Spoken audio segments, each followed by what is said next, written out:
There's nothing quite like coming home from school on a Friday evening, cracking open an ice-cold Monster Energy, and sitting down to game, while your fully clothed mother brings you a piping hot plate of chicken tendies. Sadly, those days are long behind me, cause my mom became a nudist! Being an adult sucks, but at least I can afford to relive those distant memories with the new Studio Series Gamer Edition Bumblebee. Is this bulky bee about to blow us away, or does he just blow? Welcome back to the show. It's gay for me. With Hasbro dipping its toes into more and more obscure series with mainline legacy, a lot of fans hoped it was only a matter of time before War for Cybertron returned to store shelves. Much like piping a hot mom or whatever I said earlier, Gamer Edition Bumblebee is a dream coming true for so many people, and by now, we trust the Studio Series line to deliver us high quality, super accurate figures. Looking at Bumblebee, it's clear that despite Hasbro's insistence they adhered to the in-game model when designing him, they've managed to stumble in quite a few places. And there was something in particular everyone noticed immediately.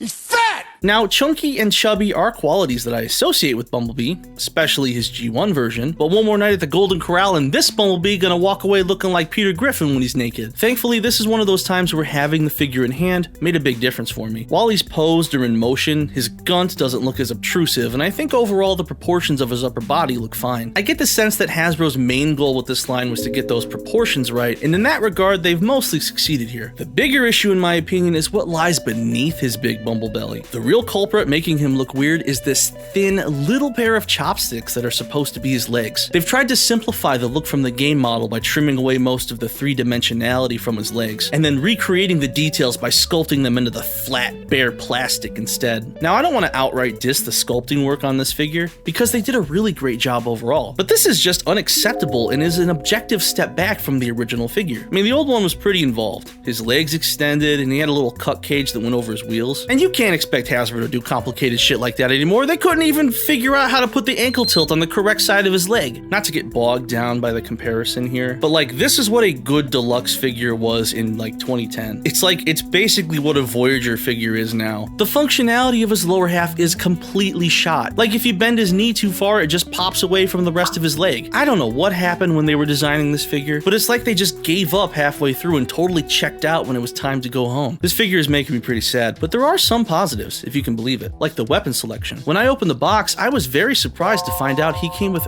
3 different weapons. His 2 blasters are a plasma cannon and an energon battle pistol. Both are compatible with effect parts, and I think they might actually be his starting weapons from the game. He also comes with an S-word.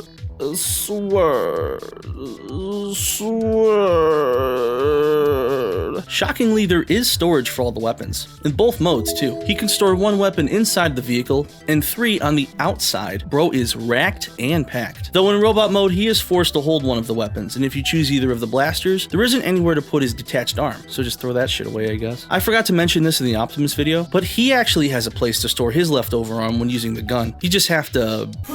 Nah, I'm not doing that.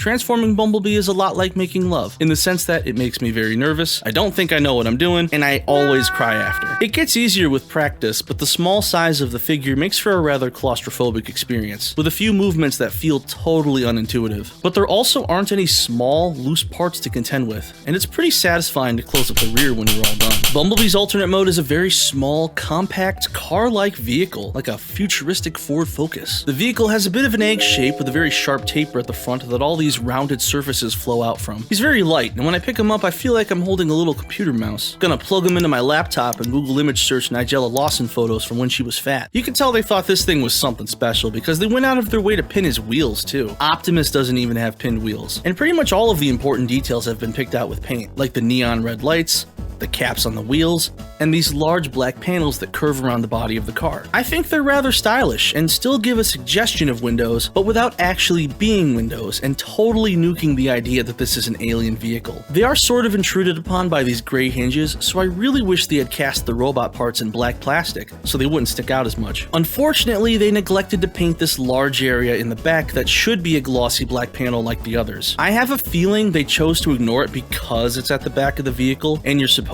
to attach the weapons there, or maybe they figured the paint budget was better reserved for the wheels or the pinstriping, and I wouldn't disagree with that. So while I can totally understand why they left it unpainted, I'm kinda mad they skipped over this detail, because I feel like this is an otherwise perfect representation of this vehicle from the game. It's like if Bryce Dallas Howard had bigger boobs. Perfect.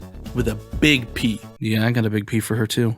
I'd love to see if a premium finish version of this toy could solve some of these aesthetic foibles, but a fresh coat of paint wouldn't fix every issue with this guy. I can't bring myself to hate this figure, but between his awkward looks and his clunky engineering, Studio Series Gamer Edition Bumblebee comes off like a first pass at a figure that could have been the definitive version of this character. And that's a shame, because they probably won't touch this series ever again. I mean, we'd sooner see a Kiss Players toy in Legacy before— May, turn on the TV. Something's happening.